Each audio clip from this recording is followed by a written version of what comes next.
আসসালামু আলাইকুম। রাত্রি ওই 3:30 মতো বাজে। মুম্বাই জোভেরি বাজারে আজ আমরা এখানে ফোন করে আমাদের ডাকলো, বলে ভাই একবার বিল্ডিংয়ের নিচে এসো।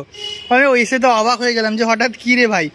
নিয়ে এসেছে ডেলি মেডিকেল থেকে একটা ফ্যামিলি প্যাক বাটারস্কচের আইসক্রিম, আর চামচ ধরিয়ে দিয়েছে, বলে খেতে যাও। আমি বলছি এইভাবে কি করে খাবো?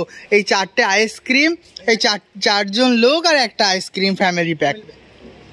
হ্যাঁ, তো খুব সুন্দর লাগছে কিন্তু খেতে, কারণ মৌসমটাও খুব ভালো, আর রাত্রি 3:30 মতো বাজে। চলুন তাহলে, এটা আপনাদের জন্য বলছে যে আপনাদের জন্য ঈদুল মুবারক, মানে ঈদুল নবী মুবারক, আর প্লাস তার সাথে রয়েছে বিশ্বকর্মা। হ্যাঁ, তো এই দুটো দিনটা, এই একটা দিনটা দুজন মিলে আমরা আজকে অনুভব করছি সবাই এই ফ্যামিলি প্যাক আইসক্রিম দিয়ে। যদি কেউ খেতে চান চলে আসুন, আর কেউ যদি খেয়ে থাকেন প্লিজ একটা কমেন্ট করে জানাবে যে কিরকম লাগে এই বাটারস্কচের ফ্যামিলি প্যাক আইসক্রিমটা খেতে। আরে কার্তিক, খা, কি করছিস ভাই?